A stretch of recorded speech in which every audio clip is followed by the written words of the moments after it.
खोब गोजोननाय मोनदों दिनै नमिनेसन पेपार गथायखांनायनि उनावहाय उननि समाव उननि हाबाफारिखौ मावलांबाय थासिगोन। नोंथांनि देरहासारनाया बेसेबां रोखा लाबोबाय? आंथ' दाखालिनो बुंबाय दङ जोंनि देरहानाया दिनैनि समावहाय रोखा। मानोना बेवहाय गुबुन दोलोनि जा बिजाथिफोर बे बिजाथिफोरखौ रायजो राजाफ्रा साबजानाय मोनाखै बा एक्सेप्ट खालामनो हायाखै। बेसेबांसो रिजार्भ मोननानै देरहासारगोन नोंथाङा? बेखौ उननि समाव बुंनो हागोन, दाथ' रोखायै बुंनो हानाय नङा। साननै सानथामनि उनावहाय मोनसे थासारिखौ जों नुगोन। नैबे समाव सार थांनाय बावैसो सिगां नोंथांनि जि सालारि मास सालारि ना बे खोथाया ओंखारबाय थादों बार बार। मैयाबो बिथां बिपिएफनि केन्डिडेट साननैसो बसुमतारी बिथाङा बुंदों दि आं जुदि सालानि नाबाथाय बिथाङाथ' सालानि नायानो, बिथाङाबो सिन्दायावनो थायो आंबो सिन्दायावनो थायो। बेनि सायाव मा फिननाय होफिनगोन सार नोङो? आं मैयानो बुंखांखाबाय बिनि सोमोन्दै। जायखिजाया दिनैथ' सोरखौबा सोंखारिनाय बाथ्रा दान्थेलायनायनि सम नङा होननानै आं सानदों। दिनै बिजाथिफोरा गावजों गाव माने उइस होलायनाय बा शुभ कामना खालामलायनायनिसो। आंनिफ्राय आङो साफ्रोमबो बिजाथिफोरनिसिम आंनि गाहाम हामलायनायखौ बावहरगोन। नैबे समाव बिथाङाबो दि फोरमायबोदों सार ब्रैजिसे नं मानास विधानसभा एमएलए बिथाङाबो 100% देरहानायनि खोथाखौ बुंबाय थादों। नैबे समाव नोंथाङा माबायदि भटजों एलायन्स जागोन? सोरथो जेनगोन होननानै लानो, बयबो देरहागोनखौनो होनगोन। आंहाबो मोनसे कनफिडेन्स दं, आत्मबिश्वास दङ।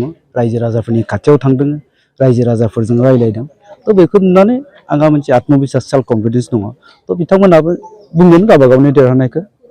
जिहेतु माखासे सिनेमाफोराव नोंथांखौ देरहासारनाय नुयो, नाथाय मोगथाङावबो थारैनो बे जाफुंगोन होननानै सानो आरोना? सिनेमायाथ' मोगथाङाव जाबायानो दङ। जों खालामबोनाय सिनेमाफ्रा जायाखै होनबा बेबो मोगथाङाव जागोन। ससमा सबि भट होनायाव साराबो बिराद माबादोंमोन माइनरिटि मानसिफोरजों। देग्लाय माबायदि खालामगोन बायदि सानो? आं बेखायनो बुंदों सिनेमायाव जा खालामदों बेनि मोगथाङाव जाबाय दं। देग्लाय जोंनि मानास समस्तियावहाय गोबां माइनरिटि रायजो राजाफोर दङ। दा बिसोरनि गेजेराव एखे केम्पेनिं खालामनो हायाखै। बिथांमोननिफ्राय माबायदि मोनदों अनसायनायखौ माइनरिटिफोरनिफ्राय? खोब मोजां मोनदों, बिथांमोना आंखौ बरायदों। मानोना आं दहायनो बुंनाया बेवहाय जिहेतु गुबुन गुबुन बिजाथिफोरखौ साबजानाय मोनाखै आरो बिपिएफनि बेलायावथ' जिहेतु बिथांमोना थांनाय बिटिसि इलेक्सनावहाय माइनरिटि रायजो राजाफोरखौ थगायबाय। थ' बिनि थाखाय बिथांमोना बिपिएफनि दिनैनि दिनाव भट होनो नागिराखै आरो रायजोआरि दलनि केन्डिडेट बिथां अन्जन तालुकदार बेखौबो साबजानाय मोनाखै। रायजो राजाफ्रा बुंदों बिथाङा सानाव उन्दुबाय थायो, मोनायावल' ओंखारो होननानै। बेखायनो साबजानाय मोनाखै बिथांखौबो। दा बेखायनो माइनरिटि रायजो राजाफ्रा आंखौ लेंहरदों, आं थांदों, रायज्लायदों, बिथांमोनजों एग्रि खालामदों, बिथांमोना खोथा होदों। देग्लाय जोङो जोंनि समस्तिनि रायजो राजाफोरनि थाखाय, जोंनि गथ' गथायनि थाखाय, जोंनि भबिसतनि थाखाय भट होगोन होननानै बुंदों। बेखायनो आंहा आत्मबिश्वास बिथां जोंनि माइनरिटि बिथांमोनखौबो लानानै। जिहेतु केन्डिडेटखौ फसायैनि गोबां सियार बायबाय, एसेनि अफिसफोराव मा फोरमायगोन?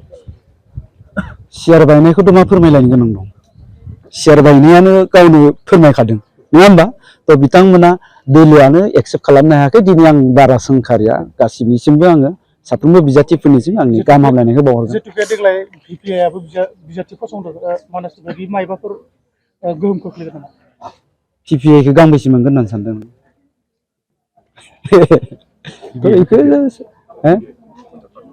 बेखौथ' बुंलायनो गोनां दं होननानै सानाखै आङो, नङा होमबा?